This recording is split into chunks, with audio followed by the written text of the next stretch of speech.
Halo, Assalamualaikum warahmatullahi wabarakatuh. Ketemu lagi dengan saya di channel Mardia Ratna. Nah, kali ini saya akan berbagi tentang jurnal yang saya buat, modul yang ketiga ya, dengan judul Pengantar Pendidikan Anak Berkebutuhan Khusus dan subtopiknya adalah keragaman peserta didik. Nah, kemarin saya sudah membuat modul 1 dan modul 2 dan alhamdulillah sudah divalidasi. Sampai dengan modul ketiga ini juga sudah divalidasi. Jadi semoga yang bisa saya paparkan hari ini tuh bisa bermanfaat. Oke, lanjut saja. Untuk covernya masih sama seperti yang modul 1 dan 2, tinggal mengganti judulnya saja. Oke, modul ketiga ini pengantar pendidikan anak berkebutuhan khusus. Di sini saya tuliskan konsepnya ya. Jadi ini adalah materi yang saya dapat di materi yang ada di PMM ya. Nah, kurang lebihnya seperti ini. Konsepnya keragaman peserta didik adalah perbedaan-perbedaan yang ada di antara peserta didik dalam suatu lingkungan pendidikan. Nah, ini.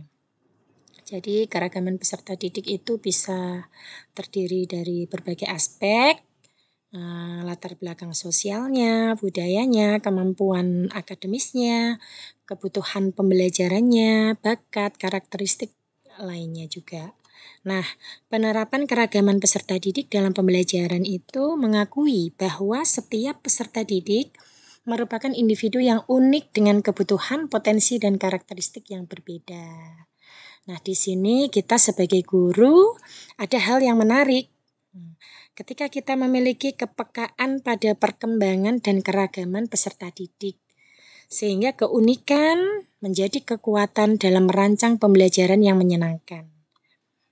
Nah, begini. Lalu ini ada alasannya ya, kenapa menjadi hal yang penting. Itu karena yang pertama, keragaman peserta didik di dalam kelas itu adalah kepastian. Yang kedua, keragaman menjadi landasan yang kaya akan perspektif. Yang ketiga, keragaman menjadi penunjang lingkungan belajar yang optimal. Yang keempat, keragaman menjadi bagian dari interaksi sosial.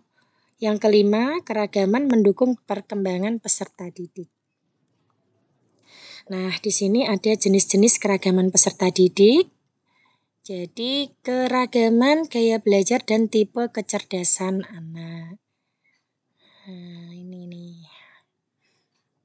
Nih, di sini ada 10 keragaman gaya belajar atau tipe kecerdasan anak, ya. Yang pertama verbal linguistik, jadi anak yang mempunyai kemampuan seperti ini tuh mereka bahasa tulis maupun lisannya itu bagus, unggul dalam mendongeng, berbicara. Nah, seperti ini itu kita sebagai guru bisa mengimplementasikan diskusi kelompok, membaca bersama, berdiskusi, membuat cerita atau mendongeng, atau menyampaikan informasi melalui presentasi lisan. Yang kedua itu bisa tipe kecerdasan yang kedua ini auditori. Jadi anak yang memiliki kecerdasan ini itu lebih suka belajar atau menyerap informasi dengan mendengar. Jadi guru bisa mengimplementasikan dengan memberikan pembelajaran melalui rekaman suara. Yang ketiga naturalis. Nah, anak yang memiliki kecerdasan ini itu peka terhadap alam. Memiliki ketertarikan yang kuat terhadap alam, hewan, tanaman, ataupun sistem ekologi. Guru bisa mengimplementasikan dengan pembelajaran luar kelas atau observasi terhadap alam sekitar. Selanjutnya, kinestetik. Siswa yang memiliki kecerdasan ini itu memiliki kesadaran tubuh yang baik. Maka guru bisa menggunakan simulasi atau aktivitas fisik untuk membantu memahami konsep, memberikan kesempatan untuk melakukan eksperimen atau proyek dalam kegiatan yang melibatkan gerakan fisik. Melakukan permainan edukatif yang melibatkan gerakan. Nah, ini selanjutnya interpersonal atau kecerdasan sosial. Siswa yang memiliki kecerdasan ini itu pandai memahami dan berinteraksi dengan orang lain, mampu berperan sebagai pemimpin dan merancang resolusi konflik. Dalam pelaksanaan pembelajaran ini, kita bisa memfasilitasi diskusi kelompok atau kerjasama dalam proyek, memberikan tugas model kolaboratif, menggunakan bermain peran atau simulasi dalam memahamkan dinamika sosial. Ada lagi intrapersonal atau memahami diri. Nah, siswa ini mampu memahami emosi diri sendiri, mengetahui kekuatan dan kelemahan diri sendiri, dan bisa memotivasi diri sendiri juga. Nah, dalam hal ini guru bisa memberikan tugas menulis jurnal atau refleksi diri dan memberikan tugas atau proyek mandiri. Selanjutnya eksistensial. Nah, siswa yang memiliki kecerdasan ini dia akan paham, ya. Jadi bisa mendalami dalam filsafat dan eksistensial seperti makna hidup dan kondisi manusia. Nah, guru bisa memfasilitasi diskusi tentang tujuan hidup dan makna eksistensi, mengeksplorasi dan mengapresiasi keragaman. Lalu berikutnya logis matematis. Siswa ini memiliki kemampuan analitis dan berpikir logis. Nah, guru bisa menggunakan pendekatan problem solving dan penerapan konsep matematika dalam konteks nyata. Lalu ada musikal. Nah, anak atau siswa bisa mengingat informasi melalui musik, memiliki kepekaan terhadap pola suara dan nada. Nah, ini guru bisa menggunakan musik sebagai media pembelajaran. Selanjutnya visual spasial. Nah, anak ini lebih suka menggambar, dapat memvisualisasikan ide atau konsep dengan lebih baik, memiliki kemampuan orientasi ruang yang baik. Nah, kita sebagai guru bisa menggunakan diagram, grafik, atau peta konsep agar siswa lebih bisa menyerap informasi melalui pengamatan visual seperti presentasi atau video. Ini ada lagi ya, keragaman kebutuhan khusus. Tadi kan yang pertama keragaman gaya belajar dan tipe kecerdasan. Ini yang kedua, keragaman kebutuhan khusus. Nah, ini dibagi menjadi dua kondisi, yaitu kebutuhan khusus permanen dan kebutuhan khusus temporer. Merujuk dari Undang-Undang RI Nomor 8 Tahun 2016 Bab 2 terkait ragam penyandang disabilitas, mengkategorikan disabilitas menjadi 4 kategori, yaitu yang pertama disabilitas fisik dan motorik. Nah, ini contohnya lumpuh layu, amputasi, paraplegi. Yang kedua disabilitas intelektual, contohnya lambat bicara, tunagrahita, atau Down syndrome. Yang ketiga disabilitas mental, psikososial, depresi, bipolar, autis, ADHD itu termasuknya. Yang keempat disabilitas sensorik, ya, contohnya tunanetra dan tunarungu. Selain keempat jenis tersebut, kondisi kategori kebutuhan khusus yang memerlukan pelayanan khusus yaitu kondisi kemampuan di atas rata-rata, atau dia itu termasuk anak yang cerdas atau istimewa. Nah, cerdas istimewa itu merupakan bagian dari kebutuhan khusus intelektual yang memerlukan akomodasi dalam pembelajaran melalui pembelajaran berdiferensiasi untuk menyeimbangkan kompetensi intelektual yang jauh di atas peserta didik lain. Lalu ada kebutuhan khusus temporer. Permendiknas nomor 70 tahun 2009 pasal 3 disebutkan peserta didik disabilitas diantaranya adalah peserta didik dengan kategori kebutuhan khusus temporer, di mana peserta didik yang menjadi korban penyalahgunaan narkoba, obat terlarang, dan zat adiktif lainnya. Kebutuhan khusus temporer juga dikenal sebagai disabilitas jangka pendek. Misalnya, peserta didik mengalami cedera, operasi, atau perawatan medis. Peserta didik dengan kebutuhan khusus temporer memungkinkan selain menghadapi masalah fisik dan mental, mereka juga menghadapi masalah sosial dan emosional. Mereka menjadi tergantung, terisolasi, dan frustasi. Salah satu kondisi yang menyebabkan kebutuhan khusus temporer ini adalah perundungan atau bullying.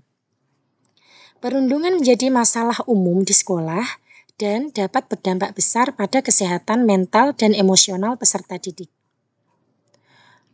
Kondisi ini dapat mengganggu kemampuan peserta didik untuk berkonsentrasi, terlibat dalam kegiatan belajar, dan berinteraksi secara sosial dengan teman sebayanya.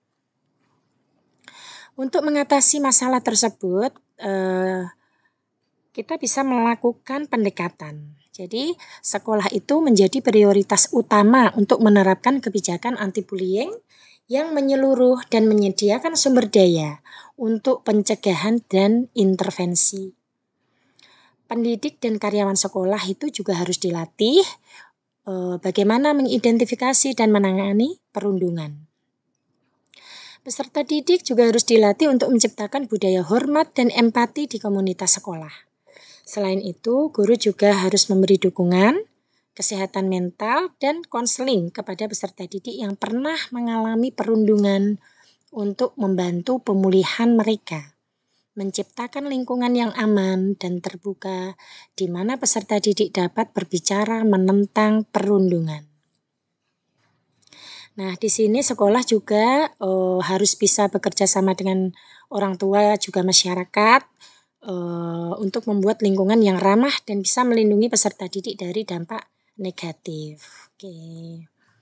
Nah, akomodasi yang layak dalam pembelajaran. Nah, di sini ada ini Peraturan Menteri Pendidikan, Kebudayaan, Riset dan Teknologi Nomor 48 Tahun 2023. Tentang akomodasi yang layak untuk peserta didik penyandang disabilitas pada satuan pendidikan anak usia dini formal, pendidikan dasar, pendidikan menengah, dan pendidikan tinggi. Ada 4 jenis akomodasi yang layak dan dapat diterapkan dalam pembelajaran untuk memenuhi kebutuhan peserta didik yang beragam. Yang pertama, aksesibilitas ruang belajar. Ya, jadi ruang belajar itu merupakan salah satu unsur penting dalam pelaksanaan pembelajaran. Kalau ruang belajarnya nyaman, itu anak-anak juga merasa nyaman juga. Jadi secara sadar mereka juga akan memahami materi yang diberikan oleh guru. Lalu yang kedua, fleksibilitas proses pembelajaran. Nah, ini merujuk pada kemampuan dan kesiapan sistem pendidikan untuk menyesuaikan dan menyelaraskan metode, materi, dan lingkungan pembelajaran dengan keragaman peserta didik. Nah, ini nih. Jadi bentuk fleksibilitas proses pembelajaran ada macam-macam ya. Ada ragam gaya belajar, diferensiasi instruksional, penggunaan teknologi inklusif, pembelajaran kolaboratif, adaptasi pada kebutuhan khusus, evaluasi yang beragam, dan desain ruangan belajar yang inklusif. Lalu selanjutnya fleksibilitas bentuk materi pembelajaran. Nah, ini merujuk pada kemampuan untuk menyajikan informasi dan materi pembelajaran dalam bentuk format dan media untuk memenuhi keragaman gaya belajar, kebutuhan individu, dan memastikan bahwa setiap peserta didik bisa mengakses materi dengan cara yang paling efektif. Kemudian ada lagi fleksibilitas waktu dan evaluasi pembelajaran. Nah, ini merupakan kunci untuk memastikan bahwa setiap peserta didik memiliki kesempatan yang adil dan mendukung dalam mencapai tujuan pembelajaran. Lalu ini ada refleksi yang saya tulis. Jadi ini ada pertanyaan-pertanyaan yang saya jawab. Yang pertama, Pemahaman baru apa yang Anda dapatkan setelah mempelajari konsep keberagaman peserta didik dan akomodasi yang layak? Nah, ini saya jawab seperti ini ya. Setelah saya mempelajari konsep keberagaman peserta didik dan akomodasi yang layak, saya memahami bahwa setiap peserta didik memiliki kebutuhan yang unik dan berbeda, sehingga membutuhkan pembelajaran yang berbeda pula. Keragaman peserta didik tidak terbatas pada latar belakang sosial budaya, kemampuan, kebutuhan pembelajaran, bakat, dan karakteristik lain. Nah, penerapan keragaman peserta didik dalam pembelajaran adalah mengakui bahwa setiap peserta didik merupakan individu yang unik dengan kebutuhan, potensi, dan karakteristik yang berbeda. Sebagai guru, hal yang paling menarik dalam pembelajaran ini adalah ketika kita memiliki kepekaan pada perkembangan dan keragaman peserta didik, sehingga keunikan menjadi kekuatan dalam merancang pembelajaran yang menyenangkan. Oke, bagian mana dari konsep keberagaman peserta didik yang paling menantang? Bagian yang paling menantang dari konsep ini adalah menemukan dan menerapkan akomodasi yang benar-benar efektif dan sesuai dengan kebutuhan masing-masing peserta didik. Sebagai guru, hal yang menarik dalam pembelajaran adalah ketika kita memiliki kepekaan pada perkembangan dan keragaman peserta didik, sehingga keunikan menjadi kekuatan dalam merancang pembelajaran yang menyenangkan. Oke. Hal-hal lain apa yang ingin Anda pelajari terkait dengan keberagaman peserta didik dan akomodasi yang layak? Nah, ini saya ingin belajar lagi tentang strategi dan metode dalam mengimplementasikan akomodasi yang layak di kelas, terutama di lingkungan pendidikan yang sumber dayanya terbatas. Nah, ini ada beberapa dokumentasi yang saya taruh di jurnal ini, misalnya diskusi dengan teman sejawat, terus ada pembelajaran dengan menggunakan metode kolaborasi, lalu ada memberikan tambahan waktu untuk peserta didik yang belum lancar membaca atau belum selesai melaksanakan mengerjakan tugasnya. Berikut ada umpan balik, contohnya seperti ini ya. Nah, ada teman-teman sejawat dan juga ada siswa. Oke. Demikian yang bisa saya paparkan. Semoga ini bermanfaat untuk teman-teman semua, untuk Bapak Ibu guru semua. Sampai di sini dulu. Wassalamualaikum warahmatullahi wabarakatuh.